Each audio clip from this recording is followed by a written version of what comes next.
नमस्कार दोस्तों, आज की इस क्लास में हम समझेंगे वित्त प्रबंधन यानी फाइनेंशियल मैनेजमेंट का संपूर्ण विज्ञान।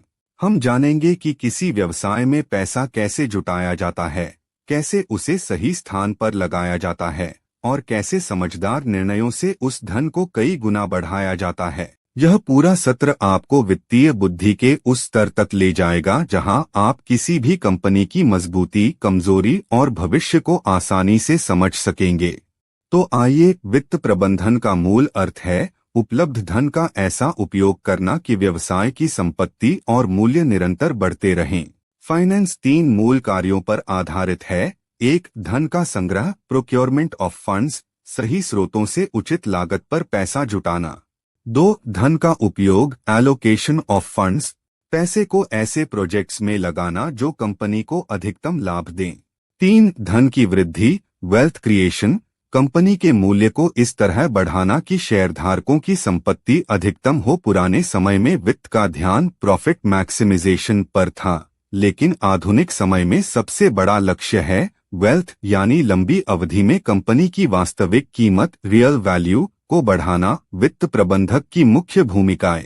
एक वित्त प्रबंधक यानी फाइनेंशियल मैनेजर 3 अत्यंत महत्वपूर्ण निर्णय लेता है। 1. निवेश निर्णय, इन्वेस्टमेंट डिसीजन, कौन सा प्रोजेक्ट कंपनी को लाभ देगा, कहां पैसा लगाया जाए, किस काम में रिस्क कम और रिटर्न अधिक है। 2. वित्त निर्णय, फाइनेंसिंग डिसीजन, पैसा कहां से आएगा, कितना ऋण, डेट और कितना स्वामित्व पूंजी, इक्विटी लेना चाहिए। 3. लाभांश निर्णय, डिविडेंड डिसीजन, कंपनी कमाए हुए लाभ में से कितना हिस्सा शेयरधारकों को बांटा जाए और कितना व्यवसाय में पुनः लगाया जाए। इन 3 निर्णयों की गुणवत्ता ही यह तय करती है कि किसी कंपनी का भविष्य कैसा होगा, उज्ज्वल, संतुलित या संघर्षपूर्ण। वित्तीय वातावरण और बाजार प्रणाली। वित्त केवल गणित नहीं है, यह एक पूरा फाइनेंशियल इकोसिस्टम है जिसमें शामिल हैं बैंक, वित्तीय संस्थाएं, बीमा कंपनियां, स्टॉक एक्सचेंज, म्यूचुअल फंड, ऋण बाजार, मुद्रा बाजार और आज के समय में फिनटेक, डिजिटल बैंकिंग और ऑनलाइन भुगतान प्रणाली। किसी व्यवसाय के लिए यह समझना अनिवार्य है कि वित्तीय बाजार कैसे काम करता है, नियम क्या और किन परिस्थितियों में धन जुटाना आसान या कठिन हो सकता है। वित्त प्रबंधक का दिमाग हमेशा इन प्रश्नों पर चलता है। बाजार कैसे बदल रहा है, ब्याज दरें किस दिशा में जा रही हैं, निवेशकों की रुचि किस क्षेत्र में बढ़ रही है। यही समझ उसे समझदार बनाती है।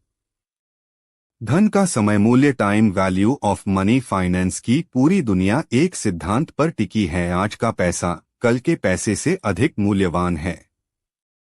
कारण 3 हैं। 1. ब्याज, इंटरेस्ट। 2. महंगाई, इन्फ्लेशन। 3. निवेश का अवसर, अपॉर्चुनिटी कॉस्ट, भविष्य मूल्य, फ्यूचर वैल्यू। यदि 1 लाख रुपए को 12% ब्याज पर 5 वर्षों के लिए लगाया जाए, FV 1 लाख 1.125, FV 1,76,234 रुपए। वर्तमान मूल्य PV FV 1+RN। यही गणना बताती है कि भविष्य में मिलने वाले पैसे की आज क्या कीमत है। यह अध्याय इतना महत्वपूर्ण है कि पूरी निवेश प्रक्रिया, ऋण प्रबंधन, परियोजना मूल्यांकन सब इसी पर आधारित हैं। जोखिम और प्रतिफल, रिस्क रिटर्न। वित्त का सबसे बड़ा सत्य यह है, जितना अधिक जोखिम उतना अधिक प्रतिफल। रिस्क 2 प्रकार का है। 1. बाजार जोखिम, सिस्टमैटिक रिस्क। यह संपूर्ण अर्थव्यवस्था का जोखिम है, जैसे ब्याज दरों में परिवर्तन, मंदी, मुद्रास्फीति। इसे टाला नहीं जा सकता। 2. कंपनी विशिष्ट जोखिम, अनसिस्टमैटिक रिस्क। किसी कंपनी के आंतरिक निर्णयों, प्रबंधन की गलतियों या उद्योग विशेष परिस्थितियों से उत्पन्न जोखिम। इसे डाइवर्सिफिकेशन से कम किया जा सकता है। प्रतिफल, रिटर्न, लाभ प्लस मूल्य वृद्धि। प्रारंभिक मूल्य बीटा बताता है कि किसी निवेश का जोखिम बाजार की तुलना में कितना है। स्वागत है दोस्तों, हम अब प्रवेश कर रहे हैं वित्त प्रबंधन के सबसे महत्वपूर्ण भाग में। पूंजी बजटिंग, जिसे कैपिटल बजटिंग कहा जाता है, यही प्रक्रिया तय करती है कि किस परियोजना में निवेश करना चाहिए, कौन सा निवेश लाभदायक है और कहां कंपनी को नुकसान का खतरा है। कैपिटल बजटिंग किसी भी व्यवसाय की रीढ़ है, क्योंकि यह दीर्घकालीन निर्णय है जो आने वाले कई वर्षों तक कंपनी की किस्मत बदल देते हैं। पूंजी बजटिंग क्या है? पूंजी बजटिंग का अर्थ है भविष्य के लिए ऐसी परियोजनाएं चुनना जो कंपनी के लिए लाभदायक हों। इसके उदाहरण हैं नई मशीनें खरीदना, नई फैक्ट्री लगा। हम अब प्रवेश कर रहे हैं वित्त प्रबंधन की उस दुनिया में जहां निवेश का फैसला सिर्फ लाभ या हानि देखकर नहीं लिया जाता, बल्कि जोखिम को भी गहराई से समझकर लिया जाता है। आज हम जानेंगे कैसे जोखिम किसी परियोजना के परिणाम को बदल सकता है, कैसे अनिश्चितता से निपटना चाहिए, और आगे सीखेंगे धन की लागत यानी कॉस्ट ऑफ, जो हर बड़े निवेश के पीछे सबसे महत्वपूर्ण मापदंड है। तो आइए आज के तीसरे घंटे की शुरुआत करते हैं। एक, कैपिटल बजटिंग अंडर रिस्क। जोखिम का अर्थ, रिस्क का सीधा अर्थ है परिणाम अनिश्चित होना। जब किसी परियोजना से आपको 1 करोड़ की उम्मीद हो, लेकिन मिल सकता है 70 लाख भी या 1.5 करोड़ भी, तो यह अंतर जोखिम कहलाता है। हर परियोजना में जोखिम होता है, लेकिन समझदार प्रबंधक वही है जो जोखिम को पहचानकर, मापकर और नियंत्रण में रखकर निवेश का निर्णय ले। जोखिम विश्लेषण की पहली तकनीक सेंसिटिविटी एनालिसिस यह मापता है कि यदि किसी प्रमुख तत्व जैसे बिक्री, लागत, पूंजी, ब्याज में थोड़ा सा भी परिवर्तन हो जाए तो परियोजना की लाभप्रदता कितनी बदलती है। उदाहरण, यदि बिक्री में 10% कमी से एनपीवी आधा हो जाए तो यह परियोजना उच्च संवेदनशील मानी जाएगी। इस तकनीक का उद्देश्य है सबसे संवेदनशील कारकों की पहचान करना और उन पर नियंत्रण रणनीति बनाना। सिनारियो एनालिसिस 3 संभावित भविष्य बनाता है। 1, सर्वोत्तम स्थिति, बेस्ट केस। 2, सबसे संभावित स्थिति, मोस्ट लाइकली केस। 3, सबसे खराब स्थिति, वर्स्ट केस। तीनों स्थितियों में एनपीवी की गणना की जाती है। यदि कंपनी सबसे खराब स्थिति में भी नुकसान में नहीं जाती तो यह परियोजना मजबूत मानी जाती है। सिमुलेशन जोखिम को मापने की आधुनिक तकनीक है। इसे आप एक कंप्यूटरीकृत प्रयोग समझिए, जहां हजारों संभावित परिणाम बनाए जाते हैं। यह बताता है कि लाभ की कितनी संभावना है, नुकसान की कितनी संभावना है, और कौन सा परिणाम सबसे सामान्य है। सही मायने में अनिश्चित भविष्य की तस्वीर साफ कर देता है। एनालिसिस डिसीजन ट्री जटिल निर्णयों को सरल बनाता है। यह भविष्य के हर मार्ग को शाखाओं की तरह दिखाता है, सफलता की शाखा, विफलता की शाखा, छोटे लाभ की शाखा, बड़े लाभ की शाखा। हर शाखा के साथ संभावना जोड़कर यानी एक्सपेक्टेड वैल्यू निकाला जाता है। कंपनी का पूंजी ढांचा कई स्रोतों से बनता है, डेट, इक्विटी, प्रेफरेंस। स्वागत है। आज हम सीखेंगे एक ऐसा कॉन्सेप्ट जो हर कंपनी के हर बड़े फैसले का आधार है, किस कीमत पर पैसा उठाया गया है। इसे कहते हैं कॉस्ट ऑफ। अगर आपने इसे समझ लिया तो आप किसी भी प्रोजेक्ट, किसी भी निवेश और किसी भी कंपनी की असली फाइनेंशियल सेहत को पहचान सकते हैं। तो चलिए शुरू करते हैं। कॉस्ट ऑफ कैपिटल क्या है? कंपनी पैसा 2 तरीकों से लाती है, डेट, कर्ज, इक्विटी, मालिकों का पैसा, और इन दोनों की एक कीमत होती है। डेट पर कंपनी को इंटरेस्ट देना पड़ता है, इक्विटी पर कंपनी को रिटर्न देना पड़ता है जिसे शेयर होल्डर एक्सपेक्ट करता है। इन दोनों की कॉस्ट जोड़कर ही बनती है ओवरऑल कॉस्ट ऑफ कैपिटल, जिसे कहते हैं वैक, weighted average cost of capital. Debt company के लिए सस्ता होता है क्योंकि 1, इंटरेस्ट पहले से तय होता है। 2, टैक्स बेनिफिट मिलता है क्योंकि इंटरेस्ट टैक्स कटौती देता है आज हम उस विषय पर बात करेंगे जो किसी भी बिजनेस की फाइनेंशियल सेहत का असली आधार है। कैपिटल कंपनी अपने फंड्स कहां से जुटाती है, कितना पैसा डेट से आता है और कितना इक्विटी से, कब कर्ज लेना फायदेमंद है और कब नुकसानदायक। इन सभी प्रश्नों का जवाब आज की इस पूरी 1 घंटे की स्क्रिप्ट में मिलेगा। कैपिटल स्ट्रक्चर क्या है? जब कंपनी अपने काम के लिए पैसा जुटाती है तो उसके 2 प्रमुख स्रोत होते हैं, डेट कर्ज, इक्विटी मालिकों का पैसा। डेट सस्ता होता है लेकिन रिस्क बढ़ाता है, इक्विटी महंगी होती है लेकिन सुरक्षित होती है। कैपिटल स्ट्रक्चर का मतलब है किस अनुपात में कंपनी डेट और इक्विटी को मिक्स करती है ताकि उसकी वैल्यू सबसे अधिक हो। इसी मिक्स को कहते हैं ऑप्टिमल कैपिटल, जिसमें कंपनी की कुल लागत वैक सबसे कम होती है और वैल्यू सबसे अधिक। फाइनेंशियल लेवरेज बताता है कि कितने कर्ज से कंपनी की अर्निंग्स पर कितना प्रभाव पड़ता है। अगर एबिट बढ़ता है और कर्ज तय है तो ईपीएस तेजी से बढ़ती है। इसे कहते हैं ट्रेडिंग ऑन, लेकिन लेवरेज दोधारी तलवार है। अगर एबिट गिरता है तो इंटरेस्ट बर्डन ईपीएस को गिरा देता है। इसलिए लेवरेज का सदुपयोग तभी है जब कंपनी के प्रॉफिट्स स्टेबल हों, इंटरेस्ट रेट कम हो, बिजनेस प्रेडिक्टेबल हो। जोखिम क्या है? सरल भाषा में रिस्क का अर्थ है भविष्य का परिणाम क्या होगा, इसको लेकर अनिश्चितता। जब पैसे का भविष्य अनिश्चित हो जाए उसे रिस्क कहते हैं। मुख्य कारण बाजार की अनिश्चितता, आर्थिक उतार चढ़ाव, ब्याज दर में बदलाव, कंपनी का प्रदर्शन, राजनीतिक बदलाव, अचानक हुए संकट जैसे कोविड-19। किसी भी निवेश का पहला सिद्धांत जितना जोखिम उतनी अपेक्षित रिटर्न। 3.2 जोखिम के प्रकार। ए, सिस्टेमैटिक रिस्क, बाजार जोखिम। यह पूरी अर्थव्यवस्था को प्रभावित करता है, इसलिए इससे बचा नहीं जा सकता। जैसे मंदी, महंगाई, ब्याज दर बढ़ना, सरकारी नीतियां, युद्ध, वैश्विक संकट। Risk unavoidable. B, unsystematic risk, company बटा उद्योग जोखिम। यह किसी एक कंपनी या उद्योग तक सीमित होता है। उदाहरण, कंपनी की प्रबंधन गलती, उत्पाद की विफलता, कर्मचारी हड़ताल, खराब रणनीति, उद्योग में गिरावट। इससे बचने का तरीका डाइवर्सिफिकेशन, विविधीकरण, यानी एक ही जगह पैसा न लगाना, कई कंपनियों उद्योगों में बांटना।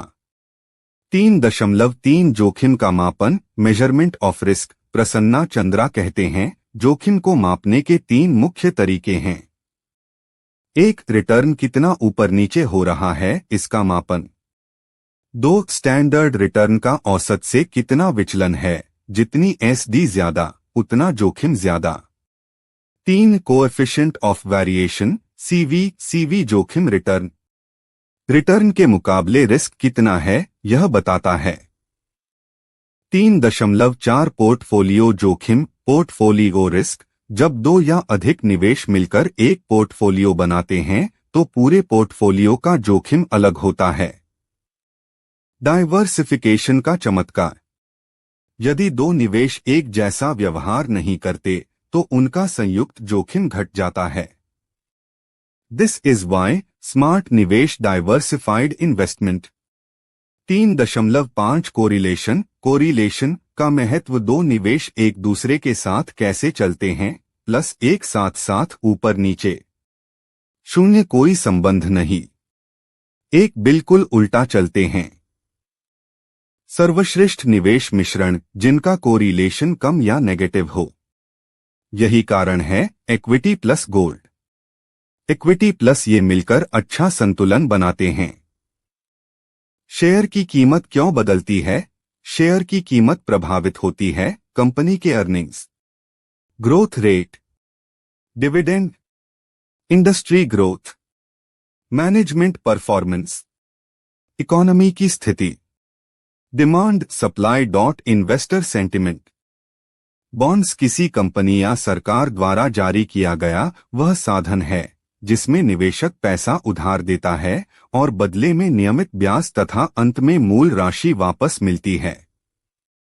5.1 बॉन्ड क्या है? सरल भाषा में बॉन्ड कंपनी सरकार को दिया गया कर्ज प्लस ब्याज कूपन प्लस निश्चित अवधि। बॉन्ड के 3 मुख्य घटक: 1 फेस वैल्यू FV मूल राशि आमतौर पर 1000 रुपये या 100 रुपये। 2 कूपन रेट सालाना ब्याज। 3 मैच्योरिटी बॉन्ड खत्म होने का समय। 5.2 बॉन्ड क्यों जरूरी हैं? कंपनी को धन मिलता है, निवेशक को स्थिर आय। सरकार विकास कार्यों में उपयोग करती है, पोर्टफोलियो में स्थिरता देता है कि तुलना में कम जोखिम। 5.3 बॉन्ड के मुख्य प्रकार। 1 गवर्नमेंट बॉन्ड्स सबसे सुरक्षित। 2 कॉरपोरेट बॉन्ड्स कंपनियों द्वारा। 3 जीरो कूपन बॉन्ड्स बिना ब्याज डिस्काउंट में जारी। 4 कन्वर्टेबल बॉन्ड्स बाद में शेयर में बदले जा सकते हैं। 5 परपेचुअल बॉन्ड्स कोई मैच्योरिटी। पूंजी बजट के सिद्धांत बजटिंग का अर्थ है लंबी अवधि के निवेश निर्णय लेना, यानी कौन सा प्रोजेक्ट शुरू करें, प्लांट लगाना है, नई मशीन खरीदनी है, नई फैक्ट्री खोलनी है, कंपनी विस्तार करेगी, यह बिजनेस की फ्यूचर ग्रोथ तय करता है। 6.1 कैपिटल बजटिंग क्यों महत्वपूर्ण है? बड़े निवेश क्रॉस में लॉन्ग टर्म गलती महंगी पड़ सकती है, कंपनी की दिशा बदल सकती है। पैसे का समय मूल्य सरल, गहरा और 100% हिंदी में। दोस्तों, आज हम बात करेंगे फाइनेंस की सबसे जरूरी नींव के बारे में, टाइम वैल्यू ऑफ मनी, यानी आज का पैसा कल के पैसे से ज्यादा कीमती क्यों होता है। अगर आप इस अध्याय को समझ गए तो investment, loans, SIP, EMI, business valuation, capital budgeting सब आसान हो जाएगा। 1 पैसे का समय मूल्य क्या है? बहुत सिंपल सी बात, आज 100 रुपए की वैल्यू 1 साल बाद मिलने वाले 100 रुपए से ज्यादा है। क्यों? क्योंकि 1 आप उस पैसे को निवेश करके बढ़ा सकते हैं। 2 महंगाई, इन्फ्लेशन पैसे की खरीदी शक्ति कम कर देती है। 3 भविष्य हमेशा अनिश्चित होता है, रिस्क। इसलिए फाइनेंस में हर गणना लोन, सिप, इन्वेस्टमेंट सब टाइम वैल्यू पर चलती है। इंटरेस्ट के 2 प्रकार। 1 सिंपल इंटरेस्ट साधारण पोर्टफोलियो सिद्धांत, समझदार निवेशक की असली शुरुआत। दोस्तों, आज हम फाइनेंस के सबसे दमदार और जीवन बदल देने वाले सिद्धांत पर बात करने वाले, पोर्टफोलियो सिद्धांत। यही वह कॉन्सेप्ट है जो सिखाता है कैसे आप रिस्क कम करके रिटर्न को बढ़ा सकते हैं। वॉरेन बफेट से लेकर हर सक्सेसफुल इन्वेस्टर यही करते हैं। 1 पोर्टफोलियो क्या है? 1 से ज्यादा निवेशों का समूह पोर्टफोलियो। जैसे कुछ शेयर, कुछ बॉन्ड, थोड़ा कैश, रियल एस्टेट, सोन। एक अच्छा पोर्टफोलियो सिर्फ रिटर्न के लिए नहीं बनता, बल्कि तेजी व मंदी दोनों समय बचाने के लिए बनता है। 2 पोर्टफोलियो का मुख्य लक्ष्य क्या है? जोखिम कम करना, रिस्क रिडक्शन, उचित स्थिर रिटर्न पाना, स्टेबल रिटर्न, विविध निवेशों से सुरक्षा पाना, डाइवर्सिफिकेशन, मतलब सभी पैसे एक ही जगह मत लगाओ। 3 डाइवर्सिफिकेशन का जादू। डाइवर्सिफिकेशन वह शक्ति है जहां भले ही 2 एसेट्स रिस्की हों, लेकिन जब उन्हें मिलाया जाता है कुल रिस्क कम हो जाता है। क्यों? क्योंकि सभी निवेश एक साथ नहीं गिरते। उदाहरण, टेक सेक्टर डाउन, फार्मा चल रहा, इक्विटी डाउन, गोल्ड ऊपर। इंडियन मार्केट गिरा, US मार्केट स्टेबल, रिस्क फैल जाता है। दोस्तों, सबसे पहले समझते हैं पोर्टफोलियो क्या होता है। जब हम अपने पैसे को एक जगह नहीं बल्कि कई जगह लगाते हैं, जैसे कुछ शेयर, कुछ बॉन्ड, थोड़ा सोना, थोड़ी प्रॉपर्टी, थोड़ा कैश, तो इन सबका समूह ही कहलाता है पोर्टफोलियो। पोर्टफोलियो हमें मार्केट के बड़े गिराव में भी बचाता है। पोर्टफोलियो से हमें रिटर्न स्थिर मिलता है और सबसे अहम, यह रिस्क को फैला देता है। इसीलिए समझदार निवेशक हमेशा पोर्टफोलियो बनाते हैं। पोर्टफोलियो क्यों जरूरी है? देखिए, मार्केट कभी ऊपर होता है, कभी नीचे, और अगर आप सारा पैसा एक जगह लगा देंगे तो एक ही गिरावट आपका पूरा पैसा डुबो सकती है। लेकिन पोर्टफोलियो बनाने से रिस्क अलग अलग जगह बंट जाता है और मार्केट का झटका आपको कम लगता है। यही कारण है कि वॉरेन बफेट भी हमेशा डाइवर्सिफिकेशन की बात करते हैं। डाइवर्सिफिकेशन का जादू, अब सुनिए असली मैजिक। डाइवर्सिफिकेशन दो रिस्की एसेट्स को एक साथ मिलाकर भी कुल रिस्क को कम कर देता है। हाउ? क्योंकि हर इन्वेस्टमेंट एक साथ नहीं गिरता। जब इक्विटी गिरती है, अक्सर गोल्ड ऊपर जाता है,